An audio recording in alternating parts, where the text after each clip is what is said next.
What does outdoors mean to you? Getting away from work? Disconnecting from technology? Surrounding yourself with trees, water, and wildlife? Just imagine if you can have all of that right here in Houston. I am Amy Hope and I'm at Brays Bayou. This is one of my favorite places to go in Houston because it's super easy to get to. I can hear birds chirping around me, turtles popping their heads up out of the bayou, and every once in a while a fish will fly through the water.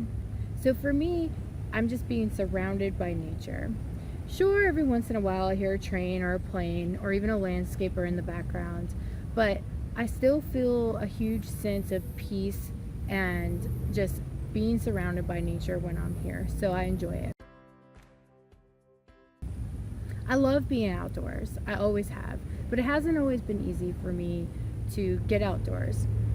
My entire life, I've worked super hard to advance my career. The better my career did, the more disconnected I got from the outdoors. I traveled a lot, I worked long hours.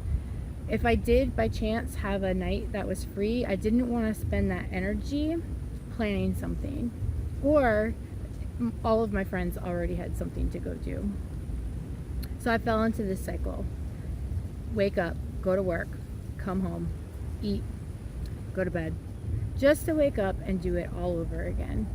So I was looking for a change. So I moved to Houston a few years ago and I took a job that didn't require me to travel a lot. So I was so excited. I was like, finally, I'm gonna get to reconnect to the outdoors.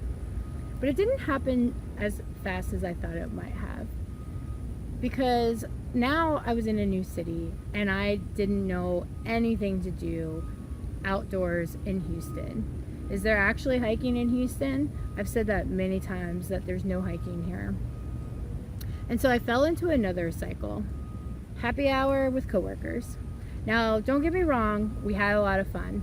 But after a couple of years of just doing happy hour, I was ready for something more. So I started asking around, like, what is there to do in Houston?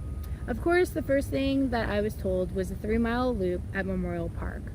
Well-maintained trails, good lighting, lots of people. It's definitely a place to go check out if you haven't already, to get a good run or walk in. The second thing I was told was people don't get in the bayous.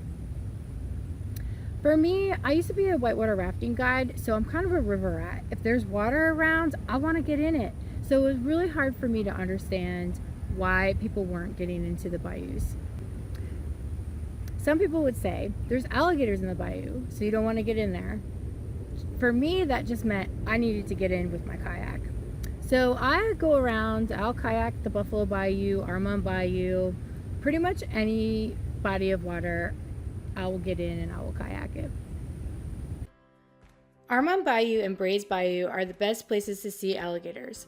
I know kayaking with alligators is not for everyone, but when you go with a large group, it really isn't that bad. When you do see an alligator, whether you're on land or from your kayak, leave it alone. Don't feed it, poke it, or chase it.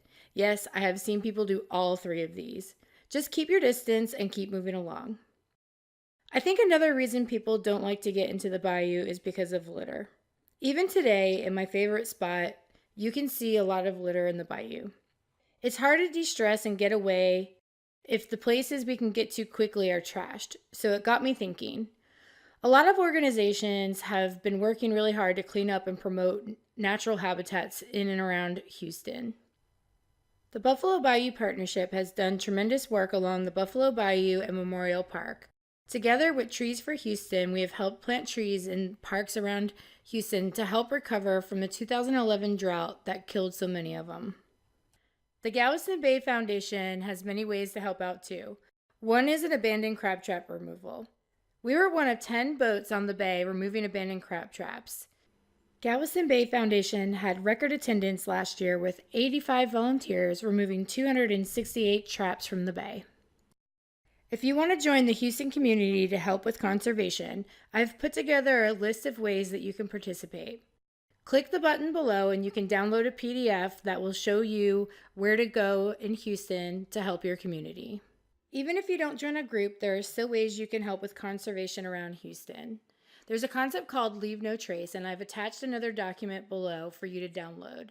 In this document, it talks about if you leave a trail or a park in better condition than when you got there, everyone will be able to just connect with the outdoors a little bit more because there won't be so much trash and everybody will be respectful of the parks. So download both of these documents today so that you can get started outdoors in Houston. Finally, I'd like to hear from you guys. In the comments below, tell me how you are getting outdoors in Houston and what efforts are you making to leave no trace and make the parks a better place. I'm looking forward to reading everybody's comments and having a discussion about all of the different options around Houston.